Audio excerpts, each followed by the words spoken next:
Next, let us take a look of a related problem of finding both the maximum and the minimum. So here we will need to find the maximum, also the minimum of an array of S of n numbers. So a straightforward idea is, okay, we can find the maximum first, and then we can find the minimum using the similar method. Now, if we do so like this, then we will see that there are n-1 comparisons in order to find the maximum, and then there are another n-1 comparisons in order to find the minimum. So altogether, there are roughly 2n comparisons. And we want to find out, is there a better method to solve this problem? Now, immediately you may think of, oh, sure, because we have already obtained the maximum of the n numbers, then probably we can ignore such a maximum when we try to find the minimum. This works. This is actually slightly better, but still we will need roughly 2 times n comparisons in such a method. So we want to make a method such that this 2 can be drastically be smaller. So let us take a look of another method. So this time let's call it method 2. Now, for ease of discussion, let us first assume that the value of n is even. We will go back to talk about the case when n is odd later. Now what we are going to do here is we are going to perform the following steps. First of all, we have n numbers. We partition them into groups. Each group has 2 numbers. Now, within a group, we are going to compare them. So within a group, one number will be larger and the other will be smaller. And after that, we take out the larger of each of the group, collect them together, and then we will find maximum from these larger numbers. And similarly, for each group, we take out the smaller number, and then we are going to find the minimum from these smaller numbers. Now we can see that this method is correct. It is because when we find the maximum, we will not need to find out those that has already lost in the first comparison. So if it is a smaller number in a group in the first 2 steps, then this cannot be a maximum. So when we find the true maximum of these n numbers, we can just ignore them. So find max is sufficient to find out the true maximum if we consider only the larger numbers in the first 2 steps. And similarly, to get the minimum, we just need to find min from the smaller numbers obtained in the first 2 steps. Now, let us count the total number of comparisons involved. The first step, partition the numbers, we don't need any comparison. And then for the second step, when we compare the numbers, so we only compare the numbers within a group. So there are altogether n over 2 groups. Each group we have 1 comparison. So there are n over 2 comparisons in the first 2 steps. For step 3, we are finding maximum of n over 2 numbers. So it takes n over 2 minus 1 comparisons. And for step 4, it is the same. We are going to find out the minimum from n over 2 numbers. So it takes n over 2 minus 1 comparisons. If we sum everything up, then it will be 1.5n and then minus 2. Now, how about the case when n is odd? So when n is odd, we can do something like this. So first of all, let us ignore the last item s of n at this moment. So if we ignore this, then we have only an even number of items left. So we will find the max and the min in s of 1 dot dot up to n minus 1. So we will get the maximum and the minimum of the first n minus 1 items. Now to get the true maximum, after we obtain the maximum m of the first n minus 1 items, we simply compare it with s of n and see which one is larger. The larger one will be the true maximum. And similarly, we compare the little m with S of n to find out which one is smaller. The smaller one will be the true maximum. Now, so altogether, how many comparisons are there involved in this method? So the second step here, we can take 1.5 times n minus 1 minus 2. This is obtained from the previous page, this one. But we are replacing n by n minus 1 because we are talking about looking at the max and mean of S1 dot dot n minus 1. And after that, we have step 3 and step 4. Each of them takes one comparison, so we add back 2. So altogether, the number of comparisons is 1.5 multiplied by n minus 1. So now we have a method. Okay, this method takes 1.5 n minus 2 when n is even, and 1.5 times n minus 1 when n is odd. So again, we want to ask, is there a better method? So we want to get the lower bound for finding both maximum and minimum. And we will see that there is no better algorithm. This is already the best that we can hope for. So in particular, this is a recap. So it turns out that finding both max and min for any algorithm requires at least 1.5 n minus 2 comparisons when n is even, and 1.5 multiplied by n minus 1 when n is odd. And we will see why this is true. Okay. Now the key idea is, so here we need to understand the difficulty, the challenge here. The challenge is to show any algorithm cannot do better. So what we are going to do is we want to deal with any algorithm ALG, let's call it. So we want to make it look bad, such that given any algorithm ALG, we will construct some very bad input that forces the algorithm to use very, very many comparisons. Okay. Now notice that in the process that we will see, we are not going to, so for describing the input, we are not going to set the values of the numbers of S at the beginning. What we are going to do here is that algorithm will continuously ask us about the result of comparing two particular numbers, and we will just tell algorithm the result. So we will not reveal the corresponding value of the numbers that they are comparing. If this algorithm needs the values, then we will provide it at the end of the algorithm. Okay, so at any time we will just tell what is the result of a comparison, whether the first number is larger or the second number is larger. Okay. Now, to help our understanding, let us also use the matches between players as a metaphor for comparison of two numbers. So we will see the input n numbers are n different players in a certain game. And our target is to find out who is the best player, which is the maximum, and who is the worst player, which is the minimum. And the match will compare two players so that the better will win and the worst will lose. Now to help so we are going to do the bad guy. We are going to make any algorithm looks bad. So to help us to make our decision to see the outcome of each comparison, we are going to imagine that each of the person here holds one red ball and one white ball at the beginning.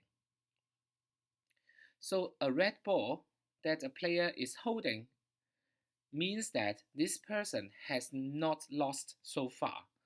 So the red ball indicates that this person still has a chance to be the maximum player.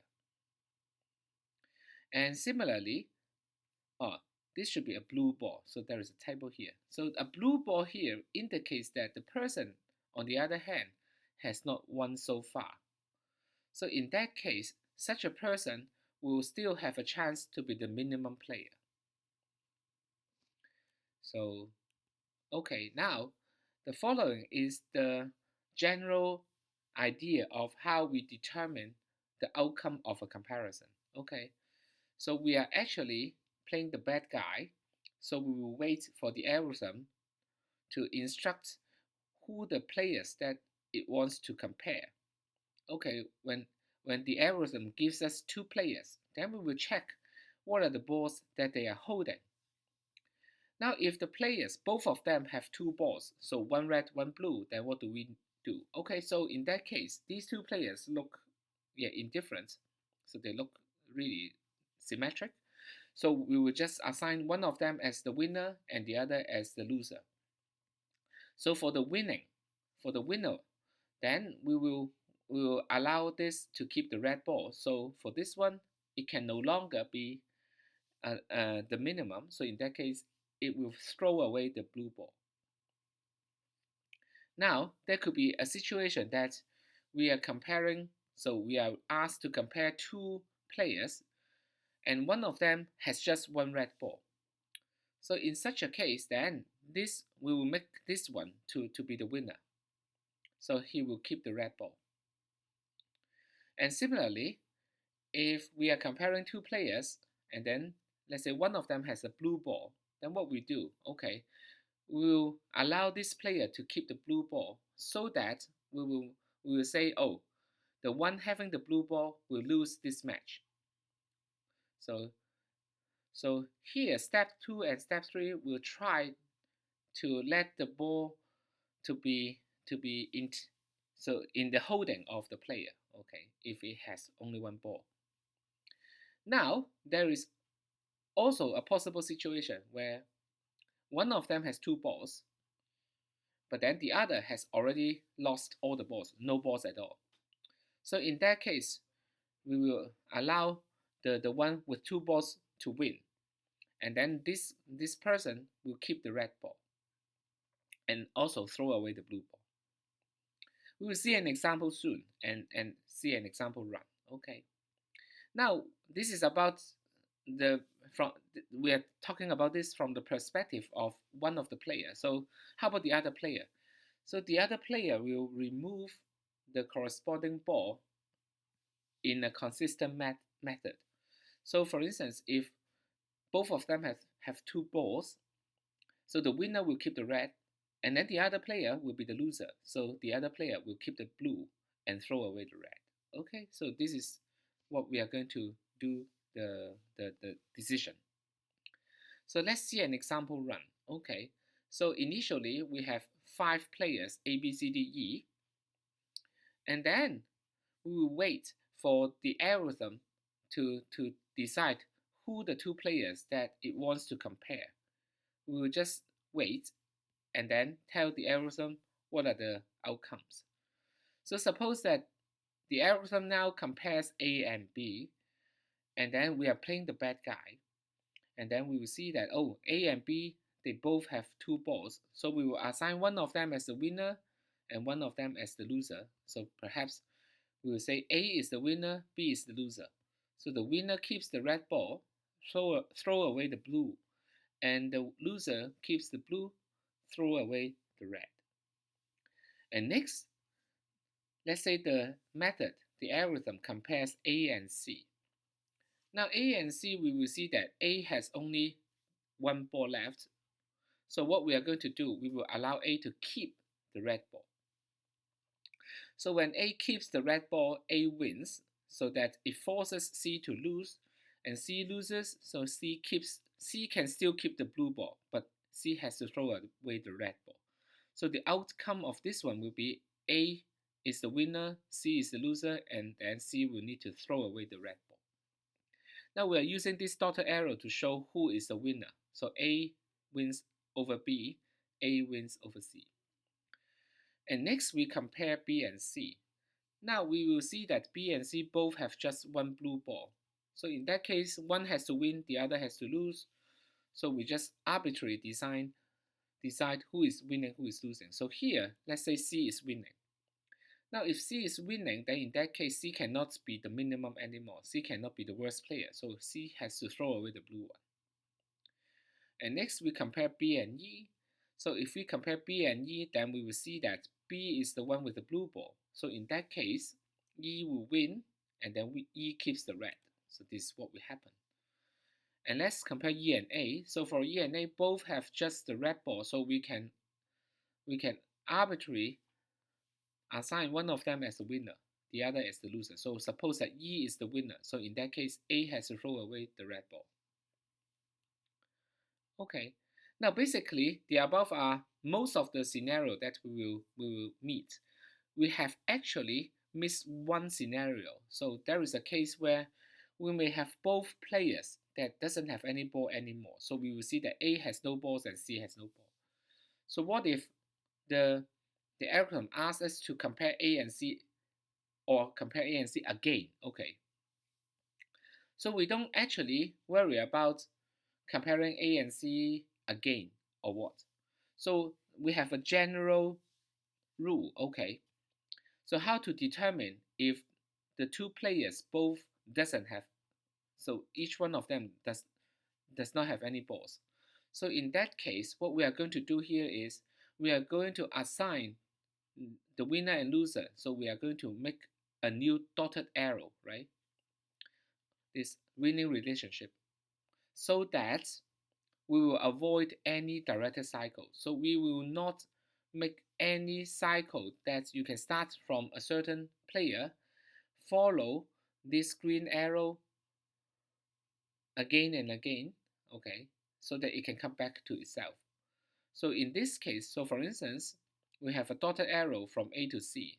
So when we compare A and C again, we can have two options: have an arrow from A to C, or have an arrow from C to A. But if we have an arrow from C to A, then we will have a cycle.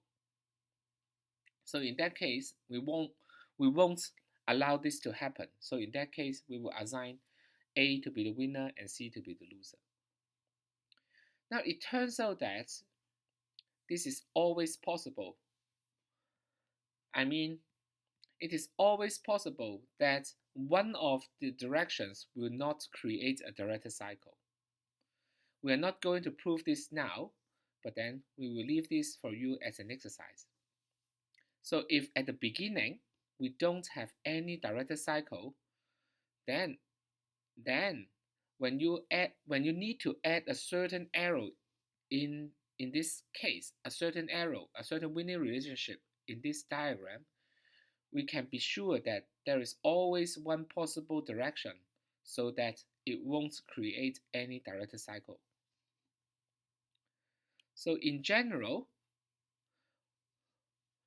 we will be adding arrows one by one, and then we can maintain the invariant that there will be no directed cycle.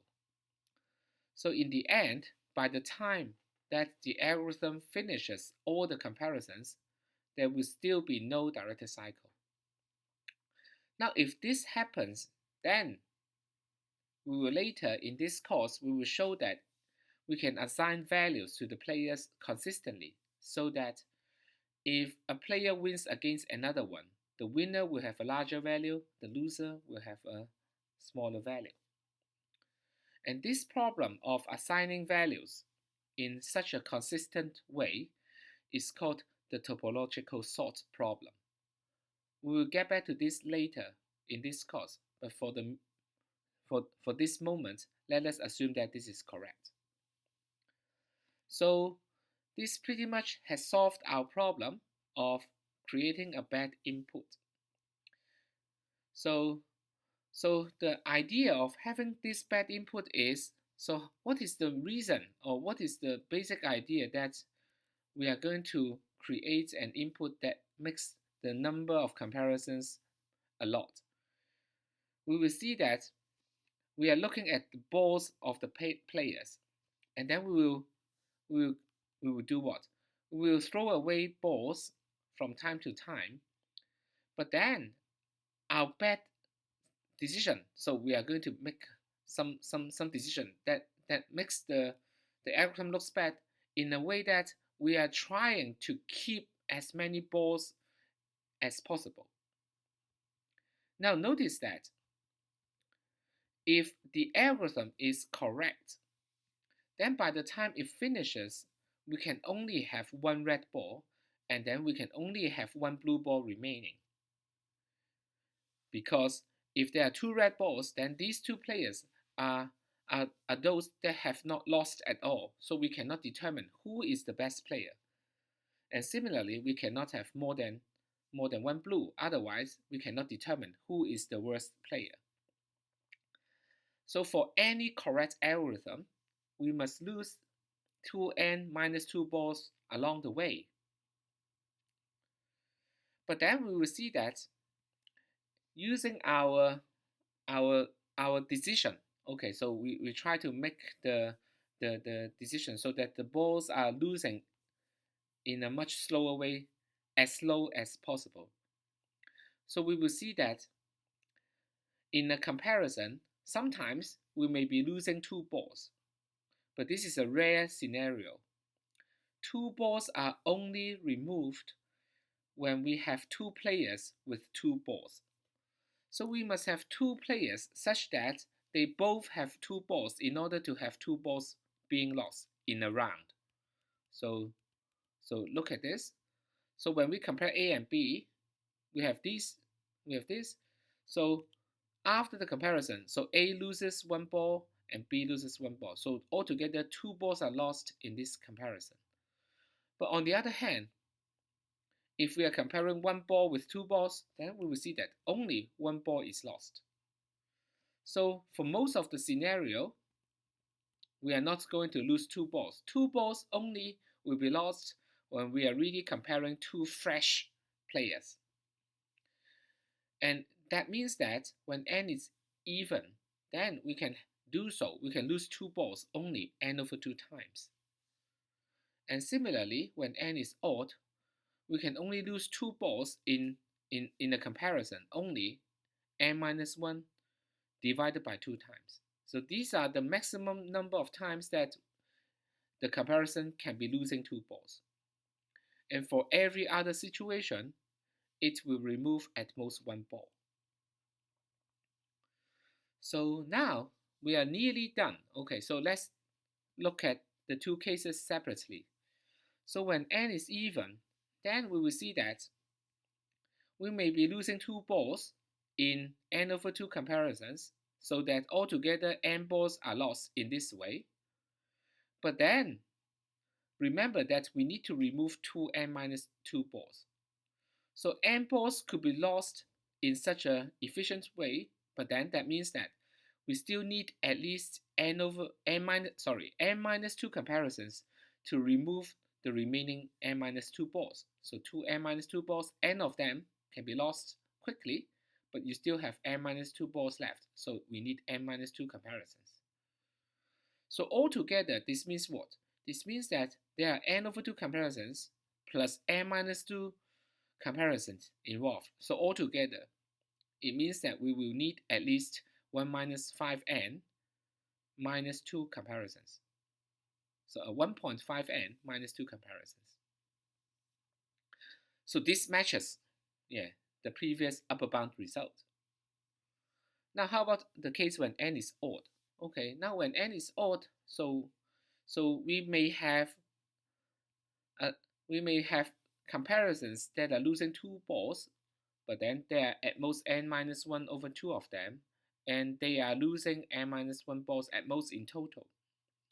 So the key point here is that n minus 1 balls may be lost efficiently, quickly, but then you still have n minus 1 ball left. So these n minus 1 balls must be removed by at least another n minus 1 comparisons. So altogether, there will be n minus 1 over 2 plus n minus 1 comparisons involved. So at least we will need 1.5 multiplied by n minus 1 comparisons in this case. And again, this matches the previous upper bound. when n is odd.